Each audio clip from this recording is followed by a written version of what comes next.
College అమ్మాయి కనిపించకుండా పోవడం కర్నూలులో కలకలం సృష్టిస్తోంది. స్నేహితుడితో బయటకు వెళ్లిన యువతి అదృశ్యం కావడం అంతుచిక్కని ప్రశ్నగా మిగిలింది. ఆ యువతి ఆచూకీ లభించకపోవడంతో తల్లిదండ్రులు తలడిల్లిపోతున్నారు. ఈ ఫోటోలో కనిపిస్తున్న యువతి పేరు ప్రత్యూష. డోన్ పట్టణానికి చెందిన హరిగోవిందరావు పద్మల గారాలపట్టి కర్నూలులో ఓ కాలేజ్ హాస్టల్లో ఉంటూ ఇంటర్ మొదటి సంవత్సరం చదువుతోంది. అంకుల్ వచ్చాడని హాస్టల్ గది నుంచి బయటికి వెళ్లిన ప్రత్యూష తిరిగి రాకపోవడంతో వార్డెన్ తల్లిదండ్రులకు విషయాన్ని చేరవేశాడు. హుటాహుటిన హాస్టల్ కి చేరిన ప్రత్యూష పేరెంట్స్ బిడ్డ కనిపించకపోవడంతో పోలీసులకు ఫిర్యాదు చేశారు. ప్రత్యూష బాయ్ అనేటువంటి అమ్మాయి కర్నూలు నగర శివారులో గల సెయింట్ జోసెఫ్ ఇంటర్మీడియట్ కాలేజీలో ఇంటర్మీడియట్ మొదటి సంవత్సరం చదువుతుంది. హాస్టల్లో ఉంటుంది అమ్మాయి. నిన్న ఉదయం మధ్యాహ్నం హాస్టల్లోంచి బయటకు వచ్చిన తర్వాత తిరిగి హాస్టల్లోకి రాలేదని చెప్పి అక్కడ వార్డెన్ వాళ్ళ పేరెంట్స్కి ఇన్ఫర్మేషన్ ఇచ్చిన తర్వాత పేరెంట్స్ వచ్చి వెరిఫై చేసుకుని ఈరోజు మార్నింగ్ మాకు కంప్లైంట్ ఇవ్వడం జరిగింది. ఆ కంప్లైంట్ బేస్ చేసుకొని మేము గర్ల్ మిస్సింగ్ కేసు నమోదు చేశాము. వాళ్ళు వచ్చేసి వాళ్ళ సమీప బంధువు హరీష్ రావు అనేటువంటి అబ్బాయి మీద వాళ్ళు అనుమానం వ్యక్తం చేస్తున్నారు. అతని యొక్క అచుకు తీసుకొని అతని కూడా మేము పూర్తి స్థాయిలో విచారిస్తున్నాం.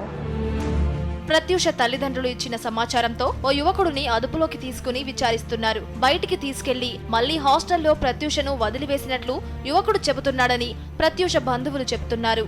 విచారణలో ఒక్కొక్కసారి ఒక్కొక్క విధంగా నేను తీసుకుపోయినాను అని చెప్పేసి ఒకసారి అంటా ఉన్నాడు, ఒకసారి నేను ఒక్కనే అంటా ఉన్నాడు, ఒకసారి నా ఫ్రెండ్స్ కూడా ఇద్దరు ఉన్నారు అని అన్నారు. ఆ ఇద్దరు ఫ్రెండ్స్ కూడా నిన్న వీళ్ళతో పాటు వచ్చారని చెప్పేసి తెలిసింది. నిన్న వీళ్ళతో పాటు ఒక 1 అవర్ కూడా వాళ్ళు తిరిగినారని చెప్పేసి మాకు ఆ అబ్బాయి ఏటీఎంలో ఒక 10,000 డ్రా చేసినాడు అన్నట్టు కూడా ఈ రోజు ఆ అబ్బాయి సెల్లుకు స్విచ్ ఆన్ అవ్వగానే మెసేజ్ వచ్చిందండి. మెసేజ్ వచ్చి ఆ మెసేజ్ ప్రకారం 10,000 తీసుకొని ఏమన్నా ఆ అబ్బాయిలకు ఆ అమ్మాయిని అప్పచెప్పి వాళ్ళ బంధువుల దగ్గరైనా వాళ్ళ రిలేటివ్స్ దగ్గర ఎక్కడన్నా పెట్టినాడా.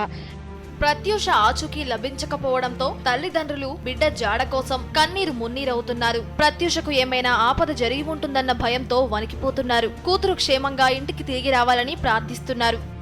ఎంపీసీ ఫస్ట్ ఇయర్ చదువుతుంది. నిన్న ఉదయం 9 గంటల నుంచి కనిపించడం లేదు. మాకు తెలిసిన అబ్బాయి బైక్లో తీసుకొని పోయినాడని మా దగ్గర ప్రూఫ్స్ ఉన్నాయి. మా అమ్మాయి ఎక్కడున్నా కూడా మాకు అప్పగించాలని మేము కోరుకుంటున్నాం. ఎక్కడున్నా కూడా మా పాపను మాకు అప్పగించాలి. నేను తీసుకుపోయినాను, వదిలేసినాను అంటున్నాడు. కానీ సీసీ ఫుటేజ్లో తీసుకుపోవడం మాత్రమే ఉంది, వదిలేయడం లేదు. మాకు చాలా భయం వేస్తుంది. మా అమ్మాయిని ఏమో చేసినాడు అనిపిస్తుంది. చెప్పినాము, వాళ్ళు పట్టుకొచ్చినారు, ఆ పిల్లోని చేసినారు, ఏమి మళ్ళీ తీసుకుపోయినారో అడుగుతున్నారు. ఇంకా తర్వాత ఇప్పుడు పొద్దున ఎంక్వైరీ కానీ పోయి వచ్చినారు. తర్వాత ఇప్పుడు వచ్చి మళ్ళీ పిలిచినారు, పోయినాము, చెప్పినాం సార్ వాళ్ళకి చేస్తామమ్మా చూస్తామంటున్నారు. పోలీసుల అదుపులో ఉన్న యువకుడిని పోలీసులు తమదైన శైలిలో విచారించినా ప్రత్యూష ఆచూకీ మాత్రం లభించడం లేదు. CC footage, cell phone signals ఆధారంగా ప్రత్యూష జాడను కనుక్కోవడానికి పోలీసులు యత్నిస్తున్నారు.